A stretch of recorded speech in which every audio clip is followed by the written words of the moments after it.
2장 11절부터 보시겠습니다.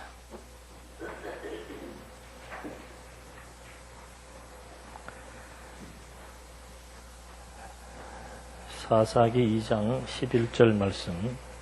이스라엘 자손이 여호와 보시기에 악을 행하고 바알들을 섬기며 그들이 이집트 땅에서 자신들을 인도하여 내신 여호와 자기 조상들의 하나님을 버리고 자기 주변 백성들이 섬기는 다른 신을 따라 그들에게 절하여 여호와를 분노케 하였다. 그들이 여호와를 버리고 바알과 아스다롯을 섬겼으므로 여호와께서 이스라엘에게 진노하사 그들을 약탈자의 손에 넘겨 약탈당하게 하시고 주위에 있는 원수들의 손에 그들을 팔아 넘기시니 그들이 원수들 앞에서 더 이상 버틸 수 없었으며 그들이 가는 곳마다 여호와께서 말씀하시고 맹세하신 대로 여호와의 손이 그들에게 재앙을 내리심으로 그들의 고통이 심하였다. 15절까지 말씀 봉독해 드렸습니다.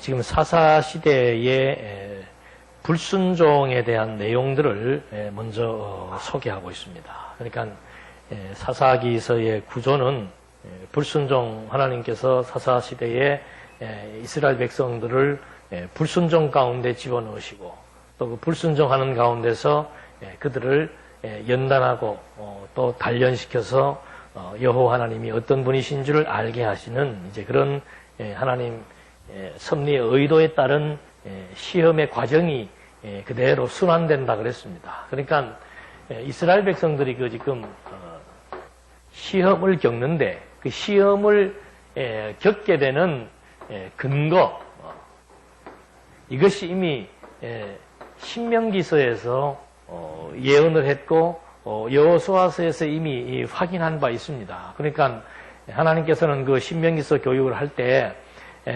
신세대들을 불러 모아놓고 가나안 땅 이제 곧 정복하게 된다. 정복하게 되면은 한 가지예요. 거기 들어가서 원주민들, 이 원주민들을 남겨놓으면 안 된다. 왜냐하면 그들을 남겨두면은 그들의 문화에 접촉하게 되고 또 그들의 문화에 익숙하게 되어서 사실 그 살아가는 삶의 패턴은 지금 유대인들은 애굽의 노예 생활 400년 동안 하고 그 다음에 광야 생활 40년을 했기 때문에 그들의 어떤 생활 문화라고 하는 것이 정착되지 못했습니다.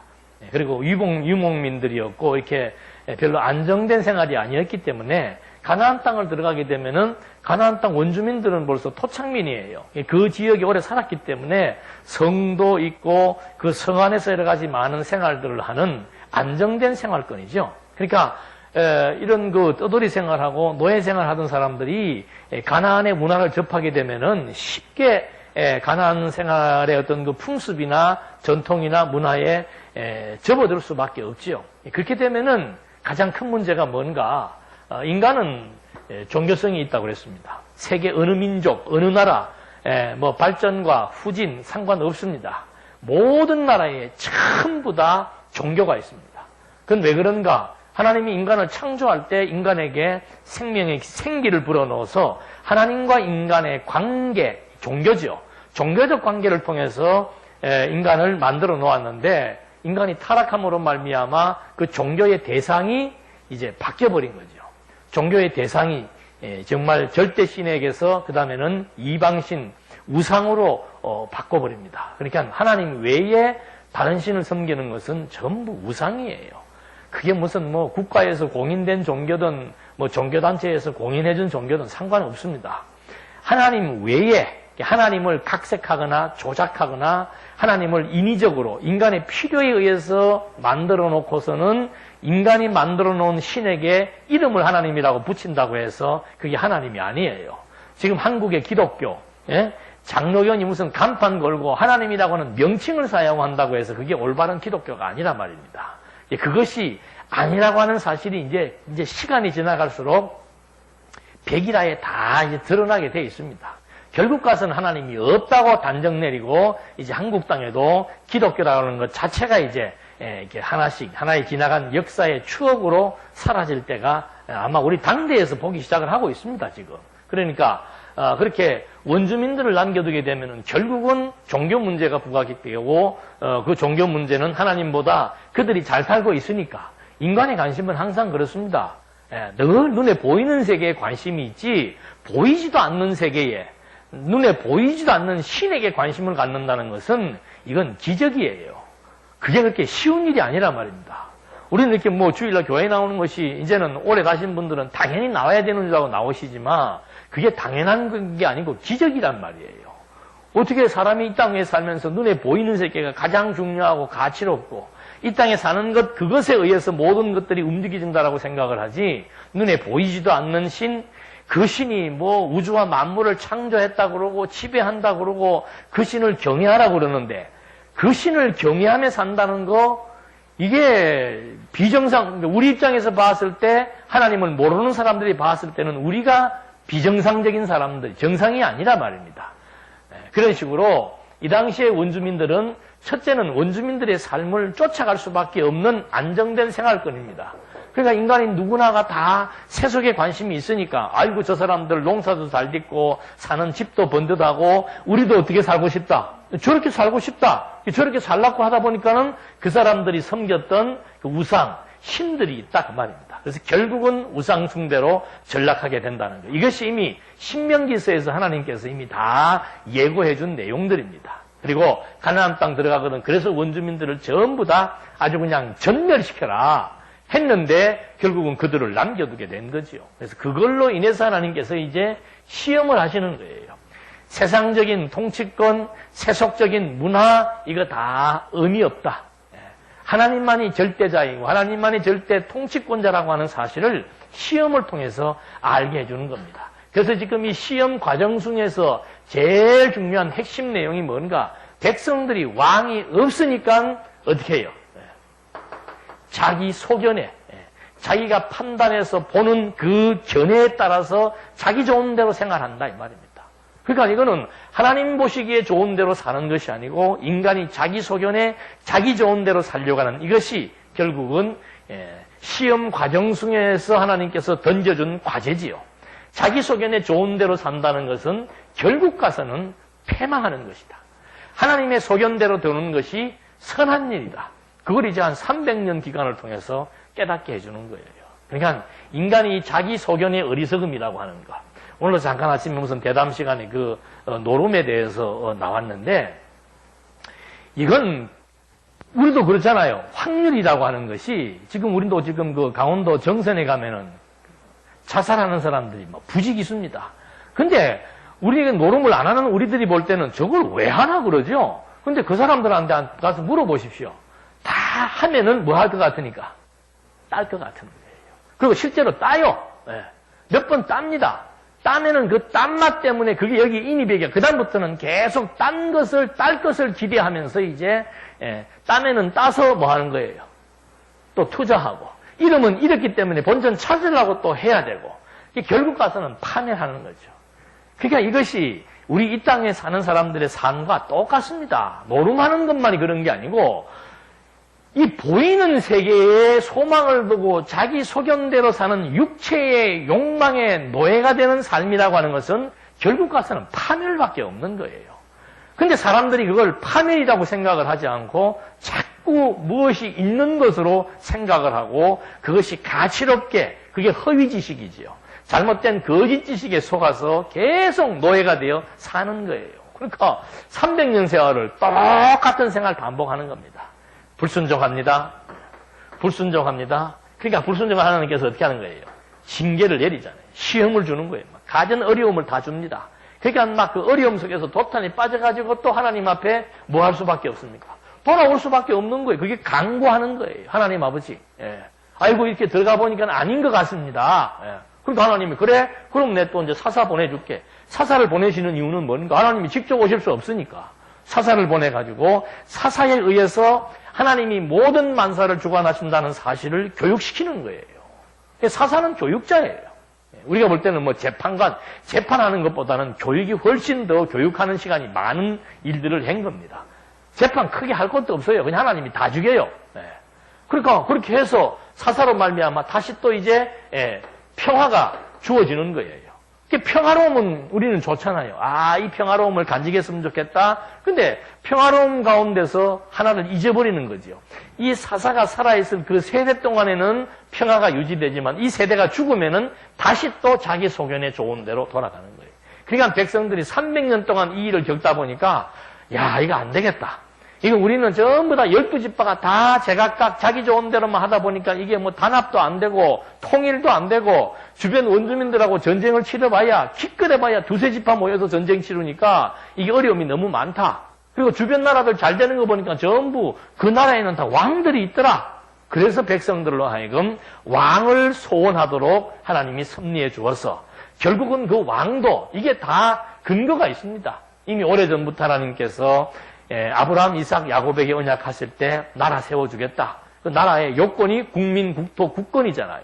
이 왕은 반드시 유다 지파에서 나올 것을 하나님께서 언약해 놓고서는 이제 언약대로 왕을 세워서 그러니까 백성들의 관심은 왕이 있어서 나라에 평안하다는 것이 백성들의 관심이고 하나님의 관심은 뭐예요?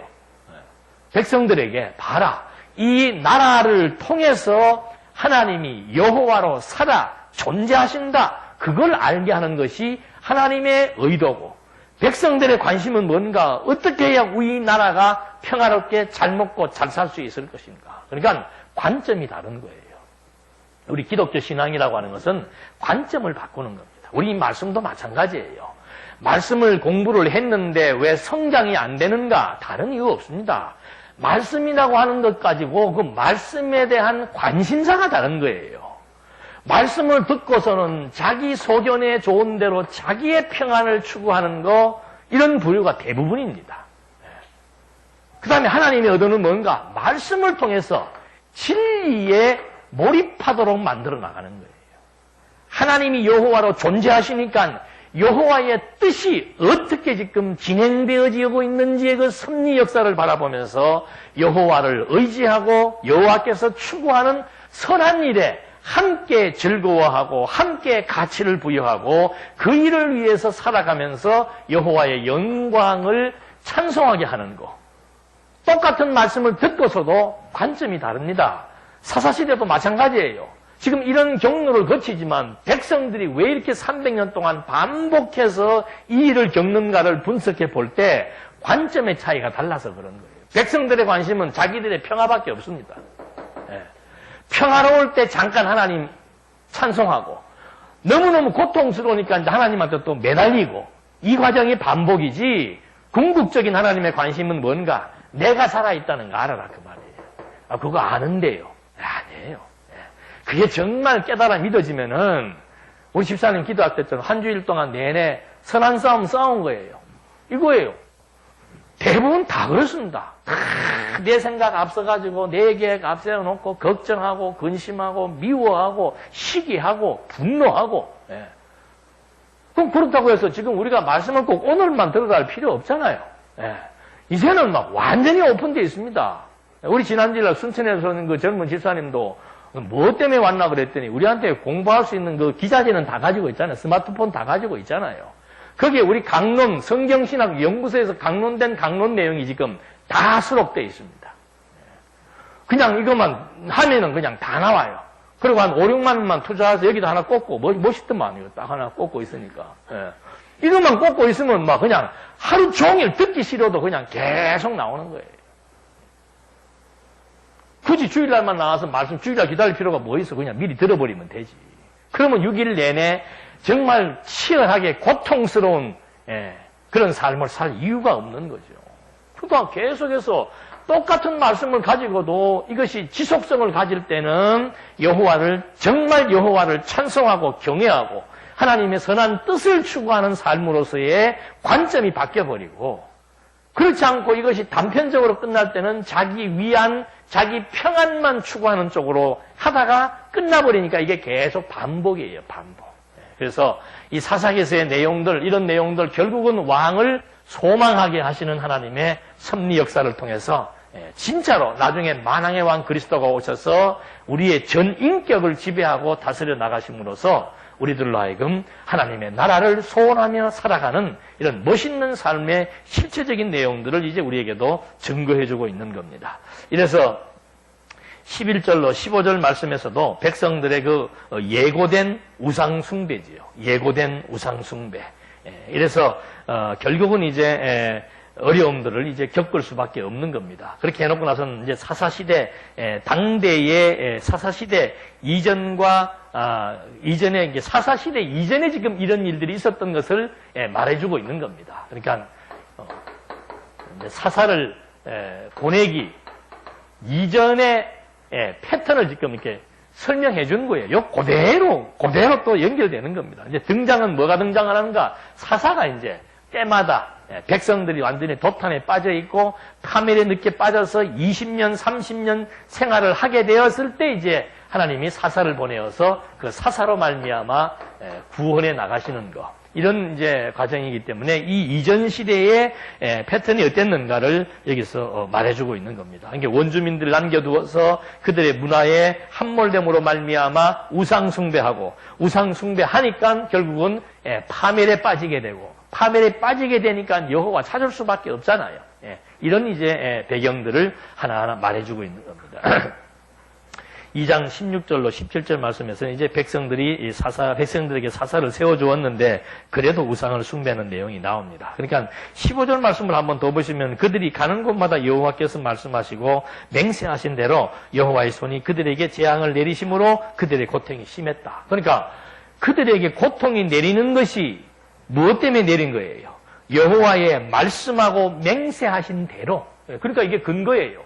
신명기서에서 이미 하나님께서 언약하시고 맹세한 겁니다. 너희들 원주민 남겨두면 너희들의 옆구리에 가시가 되어서 평생 너희들 어려움 겪는다. 그 언약을 그 사람들이 가는 곳마다 그대로 성취시켜 주는 거죠. 그러니까 파멸도 하나님의 언약 성취의 실증이고 그 다음에 승리도 언약 성취의 실증이에요. 그러니까 구약에 나와 있는 모든 사건들은 성공과 실패의 양자를 다 통합해서 하나님이 언약대로 섭리하신다는 사실을 깨닫게 해서 하나님이 여호와로 존재하심을 알고 여호와만을 경외하도록 섭리하시는 하나님의 그 섭리의 목적에 따라서 파멸과 성공이 지금 그대로 개진되고 있다는 거죠.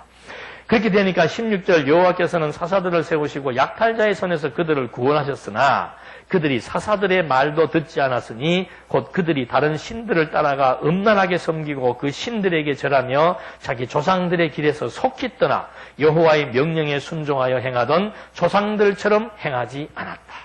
그러니까 초반부에는 이게 좀 농도가 약했던 모양이죠. 파멸의 농도가 약한 거예요. 그러니까는 사사가 와서 말을 해줘도 말 안 들어요.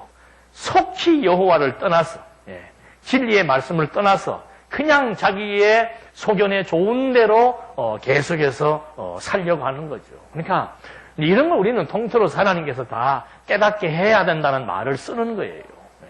아무리 얘기한들 뭐합니까? 그렇다고 말 안 할 거냐? 그건 아니에요. 하나님께서 듣게 해야 듣지요. 그렇다고 여기서 그러면 강단에서 말 안 해요? 이 말 다 해야지. 말을 듣고 깨닫게 하실 분들도 있고 아직 때가 안 됐으면 아무리 전해도 못 깨달을 분도 있고 그거는 아무도 모르는 일이에요. 그러니까 성경은 그냥 날마다 하나님의 말씀에 대한 원리를 소개해 주면서 하나님이 하신다. 죽어도 내 소견대로 살아야 되겠다는 사람이 있으면 사는 분이 있더라도 하나님의 뜻대로 된다는 말씀은 이 세상이 존재하는 한, 진리가 존재하는 한, 원든 원치 않든 듣든지 말든지 지속적으로 증거할 수밖에 없는 거예요. 그러니까 계속 시험에 들어가야 될 사람들은 그 말이 듣기 싫은 거죠. 그러니까 속히 다시 내 소견 중심으로 돌아가서 내 좋은 대로 해보려고 하는 어리석은 시도, 이런 모습들을 지금 사사기서에서 그대로 보여주고 있는 겁니다. 이렇게 하니까 18절 백성들이 사사의 생전에는 돌아오고 다시 죽으면 폐기합니다. 여호와께서 그들을 위해 사사들을 세우셨을 때 그 사사와 함께 하셔서 그 사사가 사는 날 동안에는 그들을 원수들의 손에서 구원하셨다. 이는 그들이 압박과 괴롭힘을 받아 신음함으로 여호와께서 그들을 측은히 여기셨기 때문이었다. 그러나 그 사사가 죽은 후에는 그들이 돌이켜 자신들의 조상보다 더욱 부패하여 다른 신들을 따라가 그것들을 섬기며 절하고 그 행위와 완악한 길에서 떠나지 아니하였으므로 여호와께서 이스라엘에게 진노하여 말씀하셨다. 내가 그들의 조상에게 명령한 내 언약을 이 백성이 버리고 내 목소리를 귀 기울여 듣지 않았으므로 나 역시 다시는 여호수아가 죽을 때 남겨놓은 민족들 가운데 하나라도 그들 앞에서 쫓아내지 않을 것이다. 그래서 그들의 조상이 지켰던 것처럼 이스라엘이 여호와의 길을 지켜 행하는지 그렇지 않는지 그들을 시험하겠다. 그러므로 여호와께서 이방 민족들을 남겨두신 채 급히 쫓아내지 않으시고 여호수아의 손에 그들을 넘겨주지도 않으셨다. 그러니까 어느 시점 동안에는 하나님께서 그러니까 그 돼지우리간의 비유도 그거예요. 이 아들을 아버지가 사랑하는데 그 아들을 어디까지 가도록 놔두는 겁니까? 돼지우리간에 가도록 놔두는 거예요. 가서 적당히 하는 게 아니에요. 완전히 다 인간의 막장까지 가고 그제서야 이제 아버지의 사랑을 깨닫게 되는 거. 그런 것처럼 완전한 사망 끝에 새 생명을 얻게 하시는 하나님의 섭리 역사. 이것이 그리스도가 사망 가운데서 죽으시고 생명으로 부활해서 그리스도의 지체들을 사망 가운데서 해방시켜 의롭다함을 얻게 하는 새 생명을 주실 것에 대한 예표로서의 모형과 그림자인 거죠. 그래서 오늘 우리에게도 이것이 우리의 그 인간의 속성 자체에도 아직도 우리는 육체를 입고 있기 때문에 새 생명을 얻어도 새 생명이 자라야 되기 때문에 자라지 못할 때는 계속해서 이만큼이 지금 이 육체의 지배를 받고 사는 거죠. 그러니까 영적 기운이라고 하는 것은 진리의 말씀에 의해서만 이것이 자라게 돼 있는 거예요. 그러니까 이건 다른 도리와 방법이 없습니다. 그래서 계속적인 말씀에 의해서만 우리가 신령한 내면 우리의 정신과 이성과 사고의 기능이 하나님의 관점으로 또 하나님을 중심으로 해서 점점점 자라남으로써 이렇게 육체의 소욕에 매여드는 시간이 줄어들다가 이제 완전한 성화라고 하는 것은 이것을 벗어버릴 때 완전한 성화가 이루어지는 거죠. 그러니까 이 몸을 입고 있는 한 우리는 항상 이 소견에 그냥 완전히 이렇게 빠져 있는 거예요. 그러다가 이 말씀의 힘이 우리를 붙들어서 여기서 자꾸 빼내주는 만큼 이제 정말 우리의 생각과 사고가 세속을 향했던 가치가 여기를 초월해서 영원한 하나님의 나라 진리를 위한 가치로 이제 가치 변환이 생겨버리는 거죠. 그래서 우리의 삶들이 점진적으로 선을 추구해 나가는 아름다운 삶으로서의 생활이 나타나게 된다는 것. 이래서 지금 하나님께서도 이스라엘 백성들에게 이렇게 원주민들을 끝까지 남겨주어서 그 원주민들을 통해서 시험하겠다는 말씀을 지금 해주신 겁니다. 그렇게 해주시고 결국 그들 역시도 사사가 있을 때와 없을 때의 차이는 극명하게 달라진다라고 하는 것. 오늘도 사사 대신 그리스도 안에 있을 때와 그리스도의 생각과 다른 생각을 할 때는 우리의 태도와 모양이 극명하게 달라질 수밖에 없는 거죠.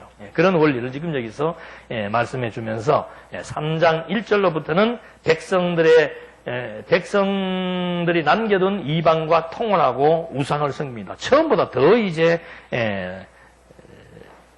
좋지 않은 행동들이 나타나게 되는 거죠. 3장 1절에 가나안 전쟁을 전혀 알지 못하는 모든 이스라엘 후손들을 시험하시려고 여호와께서 이방 민족들을 남겨두셨으니 이것은 아직 전쟁을 알지 못하는 이스라엘 후손들에게 오직 전쟁을 가르쳐 알게 하기 위함이었는데 블레셋 5군주와 모든 가나안 사람과 시돈 사람과 바할 헤르몬 산에서부터 하맛 어기까지 레바논 산에 사는 히위 사람이었다. 이 민족들을 남겨두신 것은 모세의 손을 통해 이스라엘의 조상에게 명령하신 여호와의 계명들을 그들이 귀 기울여 듣는지 시험해 보려는 것이었다. 이스라엘 자손이 가나안 사람과 헷 사람과 아모리 사람과 브리스 사람과 히위 사람과 여부스 사람 사이에 살면서 그들의 딸들을 자신들의 아내로 삼았으며 자기의 딸들을 그들의 아들들에게 주었고 또 그들의 신들을 섬겼다. 그러니까 이제 시험은 또 뭔가 하면은 전쟁을 알지 못하는 세대입니다.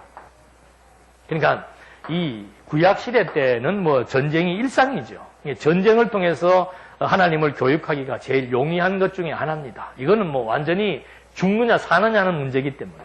전쟁에서 이기면은 살고 모든 것을 다 취하는 것이고, 전쟁에서 지면은 모든 것을 다 잃어버리는 겁니다. 그렇기 때문에 그 전쟁을 통해서 아직 하나님 여호와의 힘을 모르는 세대들에게 이제 전쟁을 통해서 하나님 여호와의 힘을 알게 하기 위해서 이제 원주민들을 남겨놓고 그들을 통해서 시험을 하는데, 결국은 또 그들과 원주민 남겨놓으니까 원주민들과 뭐 하는 거예요? 결혼하고, 결혼하니까 또 그들이 섬기는 우상을 섬기게 되고, 우상을 섬기게 되니까 그 가정 속에서 누가 밀려나기 시작하는 겁니까? 하나님 여호와의 자리가 점점점 밀려나게 되는 것이고. 그래서 여러분이 가정교육이 뭐 다 알잖아요. 이제는 뭐 교육은, 학교에서 하는 교육은 10%밖에 안 돼요. 모든 교육의 핵심은 90%는 가정교육입니다. 가정교육. 이미 태중에서부터 이 애가 정말 부모로부터 부모의 심성을 그대로 여기서 교육적 과정을 통해서 형성해 나가는 것이죠. 그래서 어린 날부터 정말 부모들이 꼭 이거 뭐 일일이 뭐 성경 펴놓고 하면 좋지요. 성경 펴놓고 이렇게 하나씩 읽어주는 공부도 좋고. 그러니까 우리도 지금 여기 애기 엄마도 있는데 태교할 때 굳이 뭐 알지도 못하는 모차르트 음악 틀어주고 뭐 옛날 소설책 읽어줄 필요 없이 성경 읽어줘도 돼요. 성경 읽어줘도. 애기들에게. 그 성경을 읽을 때 어머니의 그 마음의 평안함, 그리고 성경을 통해서 들려지는 그 어머니의 그 애기들은 그 어떤 그 음이나 이 감정이나 이런 걸, 느낌이나 이런 걸 통해서 그대로 지금 교육을 받는 거란 말입니다.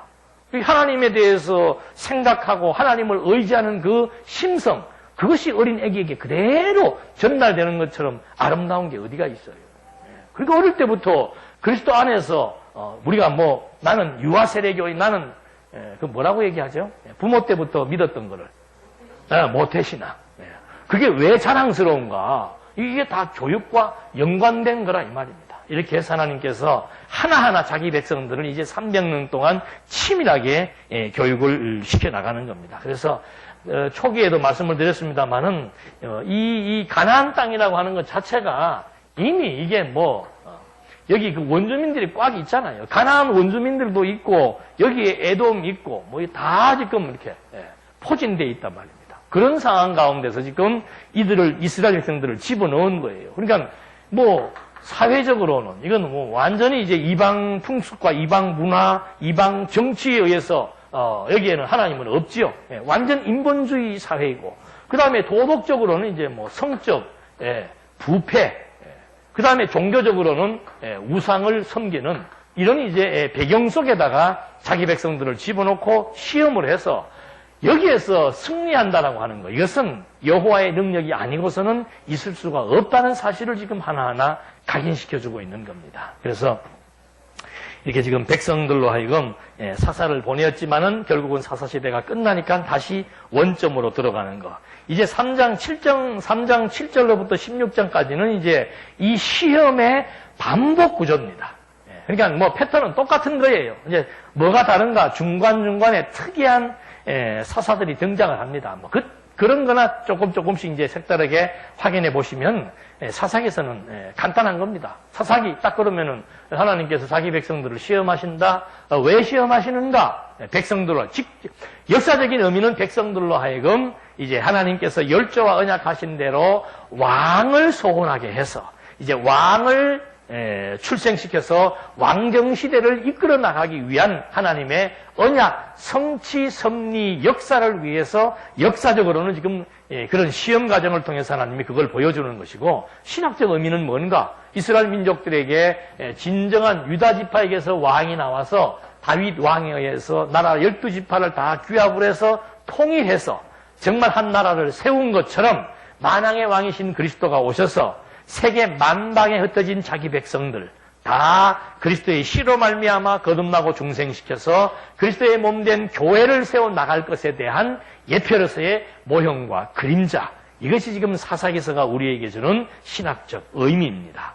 이런 맥락 속에서 이제 사사들이 등장을 하게 되는 거죠. 3장 7절에 한번 보시면은 이스라엘 자손이 여호와 보시기에 악을 행하여 여호와 자신들의 하나님을 잊어버리고 바알들과 아세라들을 섬겼으므로 이스라엘을 향한 여호와의 진노가 격렬하여 그들을 메소포타미아의 구산 리사다임 왕의 손에 팔아 넘겼으니 이스라엘 자손이 구산 리사다임을 8년 동안 섬겼더라. 그러니까 여기 지금 나와 있는 대로 이스라엘 백성들의 그 악행이라는 게 뭐예요? 악행이라는 게.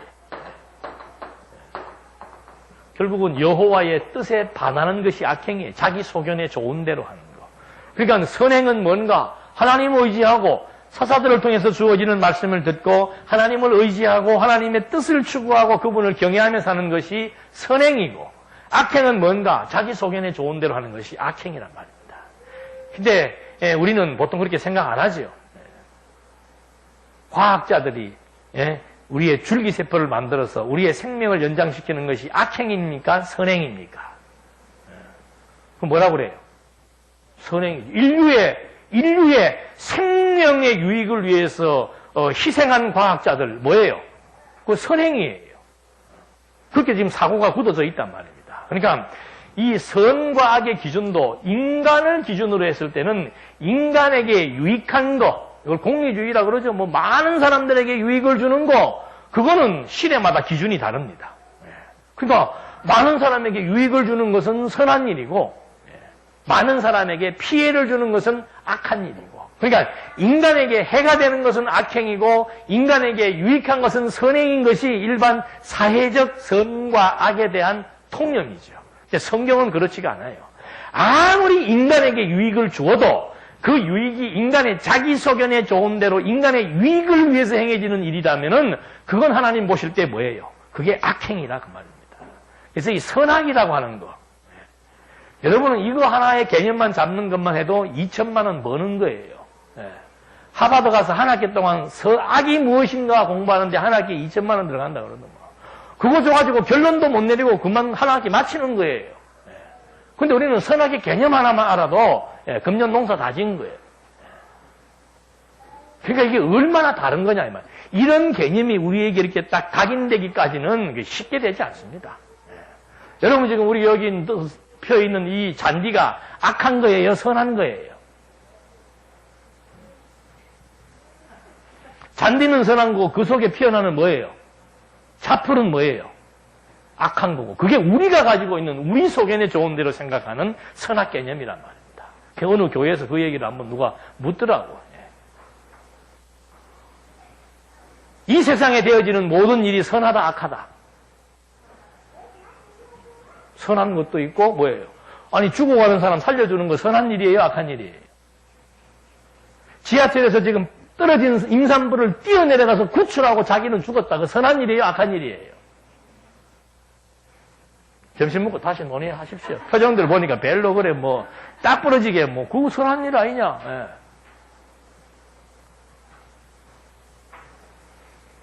그래서 이 세상을 사단이 주관합니까? 성령이 주관합니까? 그런 질문들이 나오는 거예요. 세상을 성령이 지배해요? 사단이 지배해요?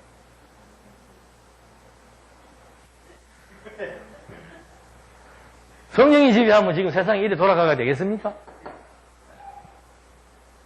그게 헷갈리는 거죠. 그렇다고 또 악마가 지배한다 그러기도 그렇고, 어떻게 다 죽어가는 사람 구출해주는데 그게 악행이냐?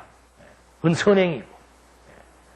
우리는 악행 그러면은 막 요즘 그 성추행범들 막 이런 놈들은 악행하는 인간들이고, 국가와 민족을 위해서 희생한 순국 선열들은 선한 일들을 하시는 분들이고. 아직도 우리 속에는 무엇이 강하게 지금 자리 잡고 있는 거예요. 이거 안 빠집니다, 여러분. 자기 소견이라고. 안 빠져요. 그러니까 무슨 사건 터지면은 전부, 이번에 보십시오. 삼성과 애플의 그 재판도 보십시오. 우리가 재판할 때는 어떻게 해요? 우리가 이겼고, 자기 동네 가서 재판할 때는 누가 이겨요? 자기가 이기고. 뭐가 선한 거예요? 우리가 선한 거예요? 미국이 선한 거예요? 그런 것도 이제 다 우리가 정리를 해야 돼. 사사기 끝날 때쯤 되면 정리될 겁니다. 그 다음에 13절로부터, 3장 12절로부터는 이제 에훗 삼가를 통한 시험이 나타나기 시작을 합니다. 3장 12절에 보니까 이스라엘 자손이 다시 여호와 보시기에 악을 행하였다. 그들이 여호와 보시기에 악을 행하였으므로 여호와께서 모압 왕 에글론을 강성하게 하여 이스라엘을 대적하게 하시니 그가 암몬과 아말렉 자손을 해서 두루두루해서 18년 동안 섬겼더라. 그러니까 여기서 우리가 뭘 볼 수 있습니까, 여러분? 여기 이 포진에 있는 가나안 원주민들을 누가 움직이는 것 같아요? 하나님께서 움직이는 거예요. 이거 하나만 우리가 터득을 해도 엄청난 지혜를 얻습니다. 지금 내가 여기 살고 있어요. 내 주변에 지금 관계된 사람들이 많이 있습니다. 때로는 내 편도 있지만은 나하고 적대 관계에 있는 사람들도 있고, 나를 모함하고, 나를 시기하고, 막 짓밟고, 나에게 손해를 끼치고, 나에게 그냥 막 진짜 사기를 치고, 별의별 인간들이 지금 여기에 막 꽉 차 있는 거예요. 근데 그 사람들의 마음을 누가 다 움직이는 겁니까? 지금 유대인들 하나님께서 훈련시킬 때 되니까는 누구를 보내는 겁니다. 옆에 있는 암몬의 왕을 막 하나님이 격동시키고, 여기 있는 원주민들 격동시켜서 그들에게 8년 동안 종살이 시키고, 때로는 20년 동안 종살이 시키고. 누가 하시는 건가? 하나님이 하시는 거예요. 왜? 하나님이 살아계신다. 내 소견대로 되는 것이 아니고 하나님의 소견대로 된다는 사실을 깨닫고 여호와를 의지하며 경외하게 하기 위해서 하나님이 지금 우리도 여기 놓아두고서 하나님이 이런 방법으로 똑같이 섭리를 해나가시는 거라고 말입니다. 그게 지혜자예요. 그걸 아는 사람들은 주변에 지금 뭐가 나타나도 그것과 직접적으로 대항해서 넘어뜨리려고 생각하지 않는 거죠. 안 넘어집니다. 절대 안 바뀝니다. 하나님이 배역 주었으면 그 배역에 충실할 수밖에 없는 겁니다. 사단도 열심히 자기 일 하는 거예요. 충실할 수밖에 없습니다. 가룟 유다는 뭐 자기 선생 팔고 싶어서 팔았겠어요? 그 격동하는 마음이 들어오니까 나중에 팔고 나서는 어떻게 하는 겁니까? 자살하잖아요. 후회하잖아요. 그래서 이런 이치를 알면은 인간적인 수단 방법으로 성공한다, 인간적인 수단 방법으로 사람의 마음을 움직인다, 있을 수 없는 일입니다. 그래서 하나님의 백성들은 여유를 가지는 거예요. 하나님께서 저 사람 저런 배역을 통해서 이런 일에 저렇게 쓰시는 거구나 하고 바라보고 여유를 가질 수가 있지, 거기에 쫓아서 환경에 종속되어져서 환경의 노예가 되어가지고 보이는 것에 급급해서 쫓겨다니면서 살지 않는다 이 말입니다. 그래서 기독교인들이 여유가 있는 거예요. 죽일 때면 죽여봐라. 흔들 때면 흔들어봐라. 하나님이 지금 어떻게 하시는가 한번 보자 하고 하나님이 하시는 일을 볼 수 있는 지혜, 이게 지금 사사기서를 통해서도 극명하게 우리에게 하나하나 증거되고 있는 겁니다. 그러니까 백성들이 악행을 행하니까, 그러니까 여기도 백성들이 악행을 행하는 것이 실제는 하나님께서 어떻게 하는 거예요. 참 성경도 이 전체를 모르면은 오늘 요새도 보니까 어느 분이 이제 이 공부를 조금 해보다가 안 되니까 다시 원점으로 돌아가가지고 설교가 하루아침에 바뀌어버린 거예요.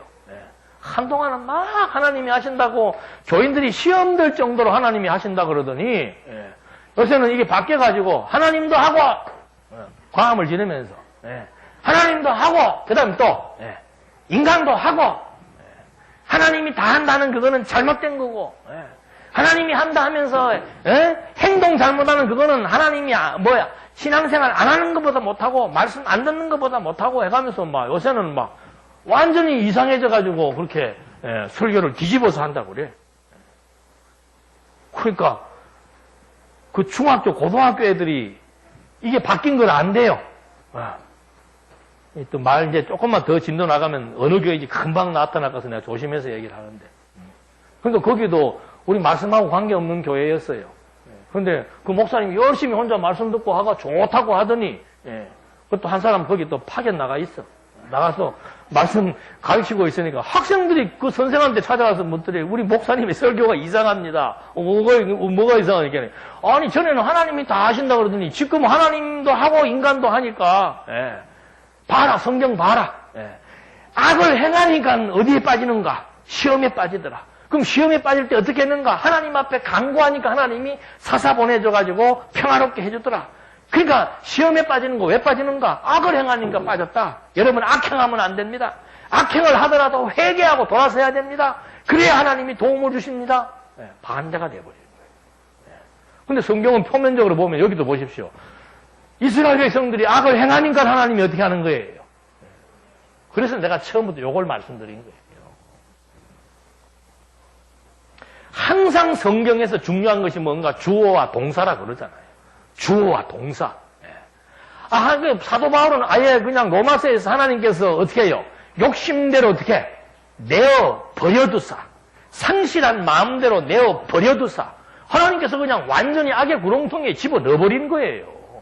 하나님이 집어넣고 하나님이 고통받게 하고 하나님이 간구하게 하신 다음에 하나님이 사사를 보내주어서 하나님이 구원을 받게 한다? 왜 그렇게 하시는가? 이렇게 되어지는 모든 일들이 하나님의 언약대로 망하는 것도 하나님의 언약대로 망하고 흥하는 것도 하나님의 언약대로 흥한다는 사실을 통해서 하나님이 살아 존재하신다는 것을 우리에게 깨닫게 하시는 것이 근본된 목적인데 그 전체를 보지 못하니까 맨 부분 이거야 맞지요? 하나님이 할 때도 있고 사람이 할 때도 있고. 네, 성경 보려면은 처음부터 근거 정확하게 그러니까 대부분의 많은 사람들이 성경을 주석을 할 때는 항상 나타난 현상적인 어떤 사건에만 치우치는 거예요. 이 사건이 도대체 어떤 이유와 목적을 가지고 누구에 의해서 발생된 것인지를 찾는 어떤 전지식은 없고 그냥 나타난 사건 보니까는 이스라엘 민족들이 우상을 섬기니까 하나님이 성질이 나서 그냥 완전히 파멸시켜버리더라. 여러분 우상 숭배하면 안 됩니다. 탐심이 우상 숭배입니다. 근데 인간은 뭐로 구성이 되어 있습니까? 인간의 본질이 탐심으로 구성이 되어 있다니까요. 그래서 이런 해석도 어떤 원리 모르고 부분만 가지고 해석을 하게 되면은 이 이론에 그냥 빠져들게 되어 있는 거예요. 그래서 지금 여기서도 하나님께서 악행으로 말미암아 모압 왕을 그냥 섬겨서 노예가 되도록 만드시더니 15절로부터 25절까지의 말씀 25절만 한 번 보시겠습니다.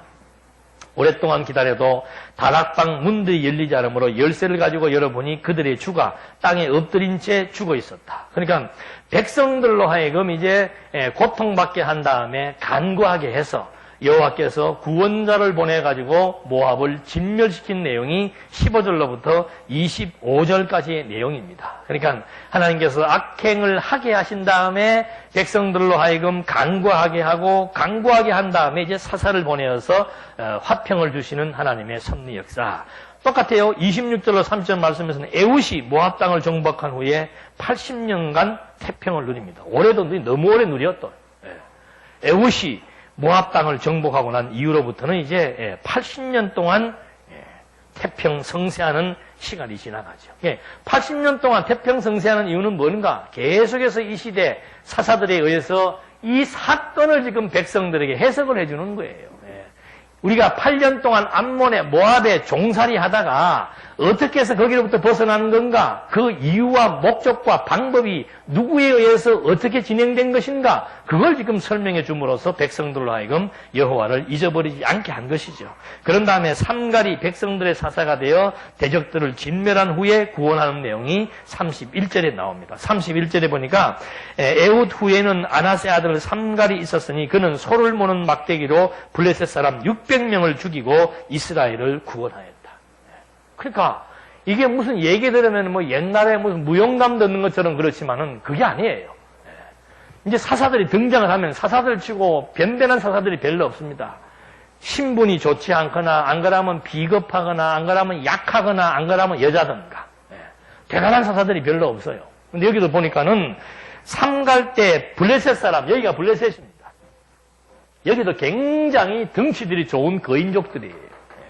이 사람들을 삼갈 때 막대기 하나 가지고 600명들을 다 쳐 죽인 사건들이 여기에 소개되는 거죠. 그러니까 이스라엘 백성들은 알죠.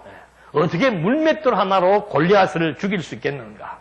어떻게 막대기 하나로 600명을 죽일 수 있겠는가?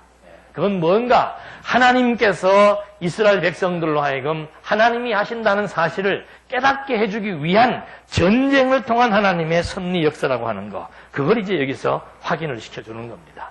그런 다음에 4장으로부터는 드보라 여사사를 통해서 하나님께서 섭리하시는 내용이 나옵니다. 에훗이 죽은 후에 이스라엘 자손이 다시 여호와 보시기에 악을 행하였으므로 여호와께서 그들을 하솔에서 통치하는 가나안 왕 야빈의 손에 내어주셨으니 그의 군대 장관 하로셋 학고임에 사는 시스라였다. 야빈이 철병거 900대를 가지고 20년 동안 이스라엘 자손을 심하게 학대했으므로 이스라엘 자손이 여호와께 부르짖었다. 그러니까 또 이제 그 다음에 또 다시 이제 역전되어 가지고 20년 동안을 에훗이 죽은 후에 이스라엘 백성들이 또 여호와 앞에 악을 행한 겁니다. 악을 행하니까 이제 가나안 왕 야빈의 손에 20년 동안을 붙여둔 거죠. 그러니까 여러분, 우리가 지금 물론 우리도 옛날에 일본의 압제를 당했을 때 많은 어려움들을 겪었지만 이 시대에 겪는 어려움은 몸으로 겪는 거예요. 완전히 노예입니다. 노예. 하루 종일 나가서 사역하고 매맞고 막 채찍으로 매맞고 고통받는 그런 세월을 20년 동안 보내게 한 거예요. 그리고 그 당시에 군사력이 뭔가 철병거만 몇 대라고 나와 있어요. 예? 900대. 지금으로 말하면은 막 핵폭탄 900대 가지고 있는 거나 마찬가지입니다. 이때는 전부 기껏해봐야 사람들이 칼이나 창 들고 뛰어가서 싸우는 시대였는데 철병거, 철마차, 철로 만든 마차를 가지고 있다라고 하는 것은 굉장한 군사력을 의미하는 겁니다. 그러니까 이스라엘 백성들이 20년 동안 그 사람들 밑에 종살이하며 살다가 그런 막강한 군대와 싸워서 이긴다, 이기지 못한다. 이기지 못한다는 걸 여기서 미리 지금 암시해 주는 겁니다. 이렇게 막강한 군대에게 종속당해서 20년 동안 종살이하고 있을 그때의 사절, 랍바돗의 아내인 여선지자 드보라가 사사로 이스라엘을 다스렸는데 드보라가 에브라임 산지 라마와 베델 사이 드보라의 종려나무 아래 앉아 있었고 이스라엘 자손이 그 여자에게 올라와 재판을 받았다 하면서 이 드보라가 이제 등장을 하게 됩니다. 그러니까 이게 무슨 말인가? 당시 지금 싸워야 될 사람들은 철병차가 900대를 가지고 있는 막강한 군사력을 가지고 있던 그 야빈 왕이었고 이스라엘 민족은 12지파가 다 지금 이게 결성이 되지 않고 있습니다. 그래서 스불론과 납달리에서 뽑은 10,000명의 군대, 그것도 여자가 완전히 여장군이죠. 여자가 지도자로 나섰고 10,000명 정도의 군사들이고 12지파가 다 규합이 안 됩니다. 생각을 해보십시오.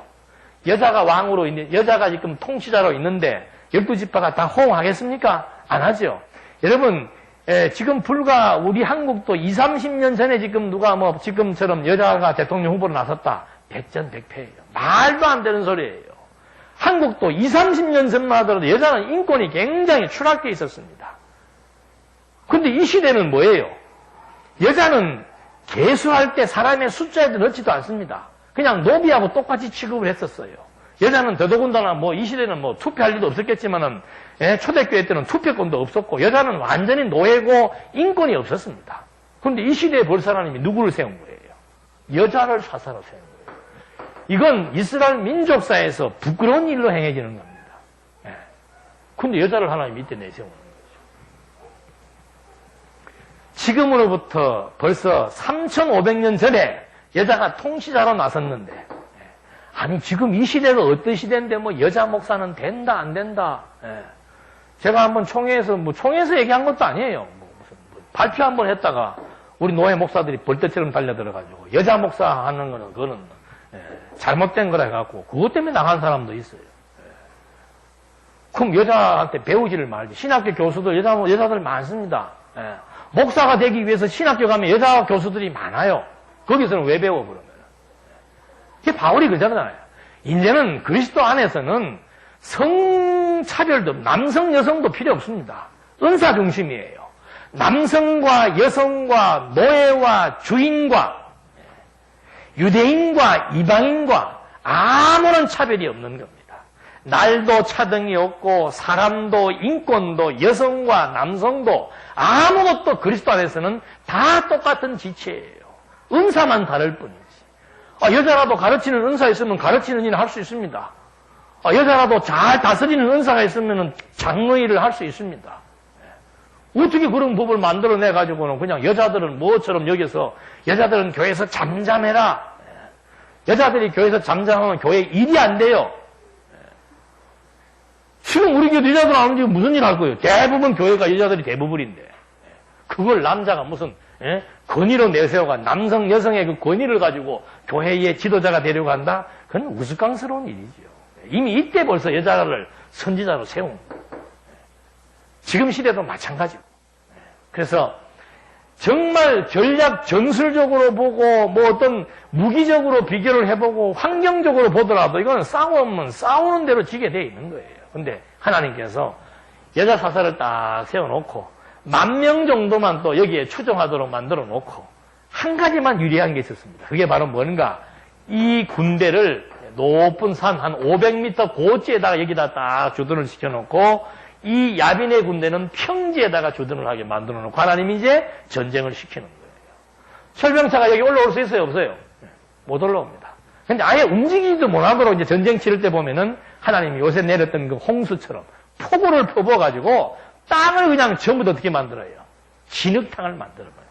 철병차가 움직이지도 못하도록 해놓고는 한쪽으로 이 사람들을 계곡으로 유인을 해서 계곡에서 죽게 만들어버리는 전략에 의해서 여선지자 사사로 말미암아 이스라엘 민족들을 여기에서부터 해방시켜 나가시는 하나님의 섭리 역사. 그러니까 우리가 판단할 때 약하다, 부족하다, 없다, 안 된다라고 하는 것이지 하나님께서는 약한 자를 들어서 강하게 하시고 도대체가 될 수 없는 여건인데 하나님은 또 되게 하시는 거예요. 그래서 하나님이 하시는 일을 보라 그러는 거란 말입니다. 아무리 동서남북이 다 막혀있고, 홍해바다 사건은 뭐 동서남북이 다 막혔지 도망갈 구멍이 있습니까? 근데 하나님이 나중에는 바다를 가르시잖아요. 우리 삶도 마찬가지입니다. 모든 것이 다 끊어졌어요. 하나님이 다 끊는 거예요. 왜 끊으시는가? 내가 한다는 걸 보여주기 위해서. 내가 한다는 걸. 도저히 인간의 판단과 생각과 어떻게 조상으로 변하는 사람의 마음을 내가 살 수가 있습니까? 못 사요. 사람 마음을 빼앗고 사람 마음을 기술적으로 잘 살아야, 잘 사야 목회를 잘한다고 얘기한다 이 말입니다. 근데 그거는 장사적인 목회지. 성경적인 목회는 그냥 말씀 잘 전하면 돼요. 그 마음을 하나님이 움직이시는데, 열심 내는 마음도 하나님이 주셔야 되고 나태하는 마음도 하나님이 주셔야 나태하는 거예요. 그거 인간이 안 돼요. 아무리 권면해도 안 돼요. 그러니까 안 될 때는 다 막아놓고 도저히 일어설 수 없도록 만들어 놓고서는 하나님께서 되게 하시면은 우리도 그런 거 경험했잖아요. 알지도 못하는 사람이 와서 연보하기도 하고.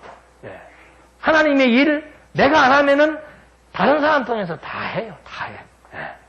생각지도 않은 사람들을 통해서 하기도 하고 생각지도 않은 사람을 통해서 일이 풀어지기도 하고. 그래서 하나님만 의지하면은 마음 평화롭게 여유롭게 오늘 주어진 일에 만족과 감사를 누리면서 살아갈 수 있는 신앙의 저력, 여기에 있음을 또 한번 확인해 볼 수 있었습니다. 자세한 내용 다음 시간에 계속해서 하겠습니다. 기도하시겠습니다.